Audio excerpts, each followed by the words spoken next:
Shiv Sena join करने के बाद गोविंदा ने कहा कि वो 2004 से 2009 तक राजनीति में थे और ये संयोग है कि 14 साल बाद वो फिर से राजनीति में वापसी कर रहे हैं। उन्होंने कहा कि सीएम शिंदे ने उन पर जो विश्वास जताया है वो उसे पूरी तरह से निभाएंगे। सूत्रों के मुताबिक शिंदे कैंप गोविंदा को लोकसभा चुनाव में टिकट नहीं देगी। गोविंदा को स्टार प्रचारक के तौर पर शिंदे कैंप में शामिल किया गया है। मुंबई की नॉर्थ वेस्ट सीट पर गोविंदा को टिकट देना शिंदे कैंप के लिए जोखिम भरा हो सकता है और इसीलिए फिलहाल गोविंदा शिवसेना में स्टार प्रचारक बने रह सकते हैं। मैं उम्मीद करता हूं कि जो आप जो काम कर रहे हैं, चाहे सौंदर्यीकरण के हो, चाहे प्रोग्रेस के हो, चाहे जो इंफ्रास्ट्रक्चर्स के विषय के हो, वो तो हो ही रहे हैं, वो आप सब देख रहे हैं। मुझे ऐसा लगता है कि जो अभी इससे पहले कभी देखा नहीं। जैसे मैं उदाहरण कहूं, ईश्वर से डर के उदाहरण देना चाहूंगा, क्योंकि जिस वक्त हम प्रार्थना कर रहे होते हैं तो ये प्रार्थना होती है कि किसी की दृष्टि न लगे कि ये जो शहर में जो हम लोग कल्पना किया करते थे, वो कल्पना का सत्य और कई शहर लेके बैठ गए।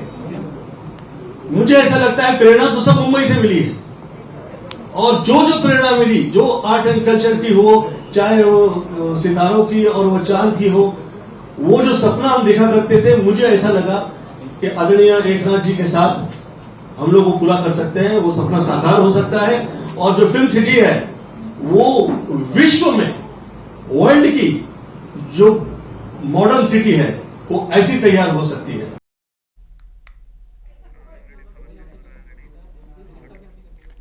और लोकसभा चुनाव से जुड़ी बड़ी खबर सामने आ रही है। राजस्थान कांग्रेस के कई प्रत्याशियों में चुनाव से पहले हताशा नजर आ रही है। पहले जयपुर से सुनील शर्मा ने चुनाव लड़ने से इनकार किया था, फिर राजसमंद से सुदर्शन ने भी चुनाव लड़ने की उन्होंने कहा कि अनिच्छा जाहिर की। उन्होंने कहा चुनाव नहीं लड़ेंगे। रावत ने कहा कि मेवाड़ में लगातार पार्टी का जनाधार गिर रहा है। जयपुर से प्रताप सिंह खाचरियावास भी अब बेमन से चुनाव लड़ रहे हैं। खाचरियावास ने कई बार मीडिया से कहा कि मैंने टिकट नहीं मांगा। प्रत्याशियों की हताशा पर बोले हैं पीसीसी चीफ गोविंद सिंह डोटासरा और वो कह रहे मेरे पास नहीं प्रत्याशियों का मोरल बूस्ट करने का इंजेक्शन।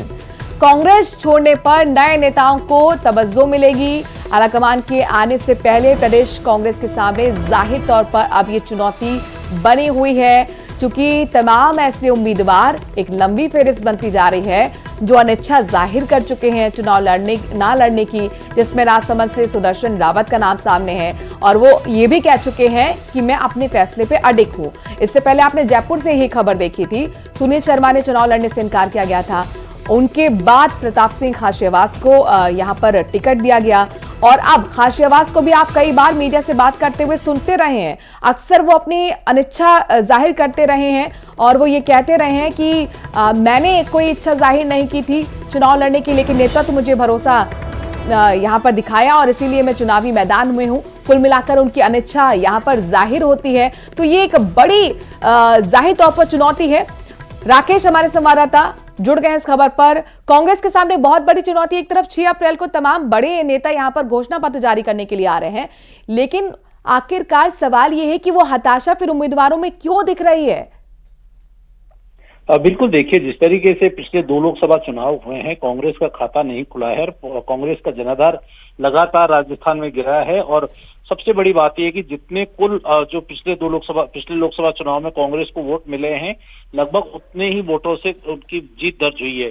यानी कांग्रेस का वोट परसेंट लगभग 34% के आसपास रहा है। 59% से ज्यादा वोट बैंक बीजेपी का रहा है। ऐसे में इस बार जयपुर में हम देखें, जयपुर में लगभग 8 सीटों में से 6 सीट बीजेपी के पास में है, जबकि पिछली बार कांग्रेस के पास थी।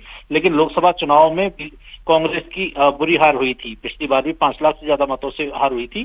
प्रताप सिंह खाचरियावास ने साफ न्यूज 18 राजस्थान के कहा है कि बेसिकली जब उनका खुद वो विधानसभा का चुनाव हार चुके हैं और बीजेपी के 6 विधायक हैं और पिछली बार जब 5 लाख से ज्यादा वोटों की हार हुई है तो वो चुनाव नहीं लड़ना चाहते थे। इस अपने निर्णय से उन्होंने आलाकमान को अवगत भी कराया था, पार्टी के नेतृत्व को अवगत कराया था, लेकिन अब पार्टी ने जो जिम्मेदारी दी है तो उनको लड़ना पड़ेगा, उन्होंने टिकट मांगा नहीं था। कल सुदर्शन सिंह रावत से जब बातचीत की गई कि उन्होंने अपना राजस्थान से प्रत्याशी के तौर पर चुनाव लड़ने से इनकार किया है, तो उन्होंने साफ कहा था कि उन्होंने टिकट नहीं मांगा, उनकी पारिवारिक परिस्थितियां, उनके परिवार वाले सहमत नहीं थे, कार्यकर्ता सहमत नहीं थे। दूसरा उन्होंने बात ये भी कही है कि मेवाड़ में बड़े लेवल पर जनाधार पार्टी का गिरा है, कार्यकर्ता जाहिर तौर पर राकेश ये सब बातें हम बता ही रहे हैं, लेकिन डोटा सर उस पर कहते हैं कि मेरे पास कोई इंजेक्शन नहीं है कि मैं बूस्ट कर सकूं कार्यकर्ताओं को, उम्मीदवारों को। तो ये अपने आप में बहुत ही बयान जो है वो रूखा कहा जा सकता है, क्योंकि जाहिर तौर पर जब तक उम्मीदवार पूरी तरह से एनर्जेटिक नहीं होंगे तो फिर कैसे वो प्रत्याशी जनता के बीच में जाएंगे, वोट मांगेंगे। एक तरफ आप बीजेपी को देख रहे हैं जो कि 5 लाख से ज्यादा अंतर से हर सीट से जीतने का दावा कर रही है, तो वहीं यहां पर कांग्रेस के तमाम प्रत्याशी जिनमें हार का डर सता रहा है, कहीं ना कहीं यही आरोप बीजेपी लगा रही है और इसीलिए हताशा बनी। शुक्रिया राकेश तमाम जानकारी हम तक पहुंचाने के लिए। उदयपुर से बड़ी खबर है, जहां पर अश्विनी बाजार में खाली दुकान में लाश मिली। क्षेत्रवासियों ने पुलिस को इस बाबत जानकारी भी दी। हाथीपोल थाना पुलिस मौके पर पहुंची है। पुलिस ने शव को मोर्चरी में रखवाया है। अज्ञात शव के परिजनों आपको बता दें कि परिजनों की तलाश में लगातार पुलिस जुटी हुई है। और बड़ी खबर ये उदयपुर से है, जहां पर अश्विनी बाजार में खाली दुकान और इसी खाली दुकान में लाश मिलने की जानकारी मिल रही है। क्षेत्रवासियों ने पुलिस को जानकारी दी, पुलिस मौके पर पहुंची है। शव को मोर्चरी में रखवाया गया है। हालांकि अब तक शव की शिनाख्त नहीं हो पाई है।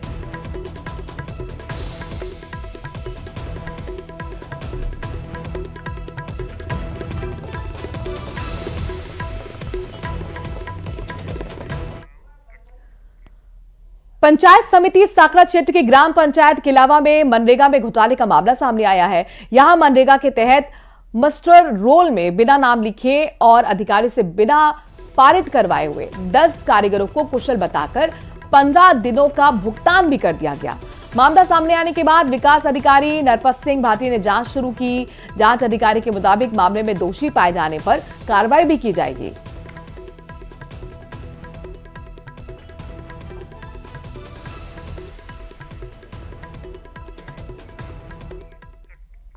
इस बीच बड़ी खबर कोटा से आई है। एसओजी की टीम ने यूनिवर्सिटी में जांच पड़ताल की। टीम ने जरूरी दस्तावेज भी जब्त किए हैं। आरपीएससी की हिंदी लेक्चर भर्ती 2022 में फर्जी डिग्री से नियुक्ति से जुड़ा ये मामला है।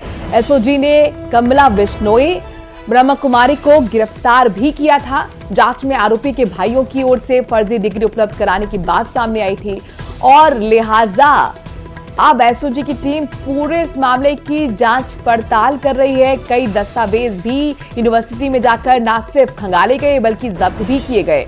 तो मेवाड़ यूनिवर्सिटी एसओजी की रडार पर आ चुकी है। ये पूरा मामला फर्जी डिग्री से जुड़ा हुआ है, जिसमें जांच को आगे बढ़ाते हुए दस्तावेज जब्त किए गए। आरपीएससी की हिंदी लेक्चर भर्ती 2022 में फर्जी डिग्री से नियुक्ति से जुड़ा ये मामला, और इससे पहले एसओजी ने कमला बिश्नोई और ब्रह्म कुमारी को भी गिरफ्तार किया था।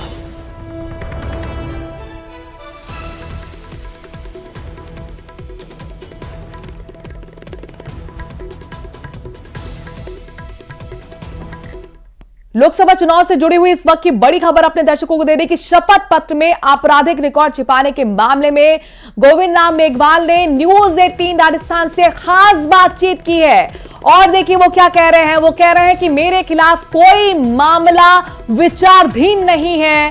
कानून मंत्री को पूरी जानकारी नहीं है।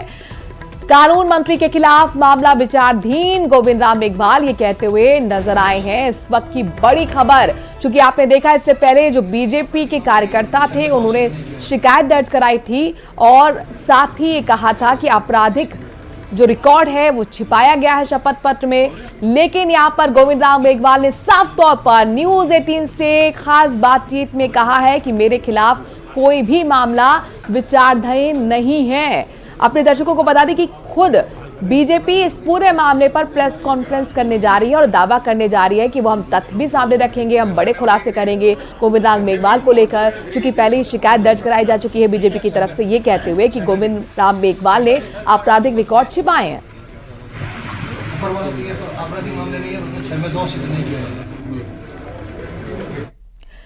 शाहपुरा के मनोहरपुरा इलाके में शुक्रवार सुबह को हाईवे स्थित